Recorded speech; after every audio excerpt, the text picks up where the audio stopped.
we've taken, apart from the two big partnerships, 9 for 200. So that suggests it's hard to start your innings. So I think that's part of the cause, and partly guys that are in not going huge and taking the game away.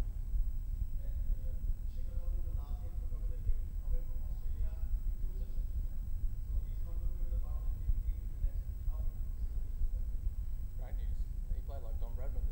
That was as good as innings as I've seen from any player in the world. So the fact that he did in his first Test innings, he just had a day out, and every batsman sometimes has a day out. So, but it just happened to be his first crack at it. It was just, you bowled it wide. He treated every ball on its merits. At the same time, there was so little room for error.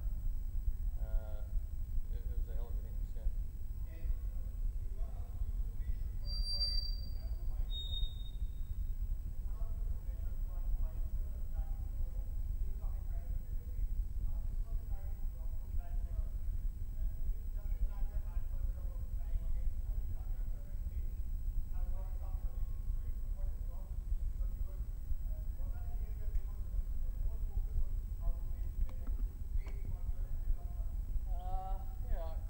I think it's also important to note, opening batsman versus opening bowler, he gets a fair crack at you with a new ball twice a game. So he's got me twice out of 6 innings, so it's not as though it's a bogey thing. But I think his why he's a different bowler to Sharma is he skids the ball, I guess. He doesn't bowl very quickly, but every ball is at the height that it's going to hit the stumps. So it's something that I'm aware of, having said that, 50-50 kind of dismissals that could go the other way. So it's something I'm certainly aware of, but it's not something that's really sort of handicapping my thought process. I know how he's trying to get me out, and he's been too good in Hyderabad and the other day. But he is a very canny bowler, I guess, in these conditions, because every ball is sort of at the height where you can get out of LBW.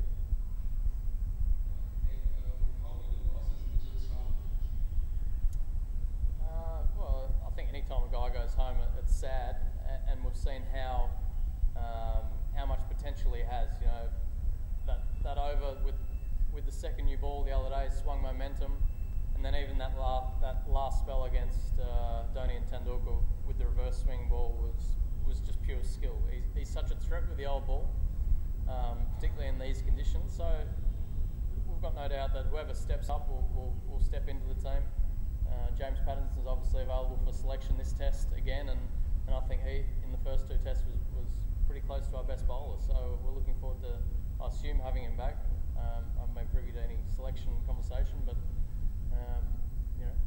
we'll see. We've got guys to step up, and if it's Mitchell Johnson, a guy with 200 Test wickets to fill the gap. So we're confident that, although it's sad to see him go home, that we can fill that gap.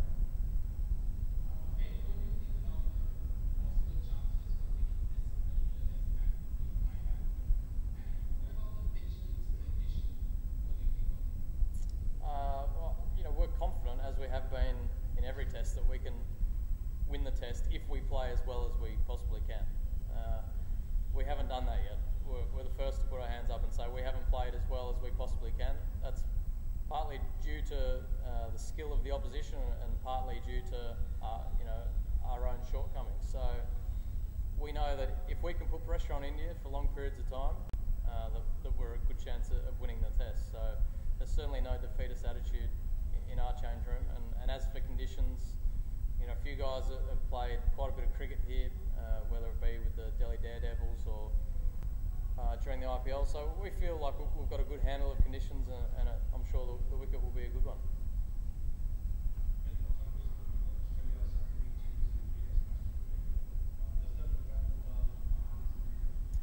Well, I think if you're not winning, there's an expectation that you try and find a combination that will win games for you. You've got to try and pick your best team in every Test match.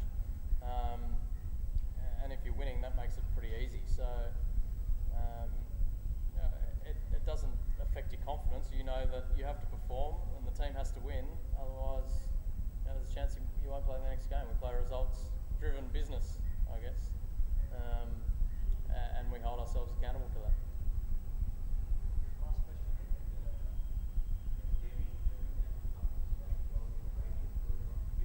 Yes. No, I got off Twitter about a year ago to stop the trolls attacking it. So I didn't see what he wrote, unfortunately, but I'm sure it was humorous. He's a funny guy. So next time I'll see him, I'll see if he can read it aloud to me, and I'll get back to him in person.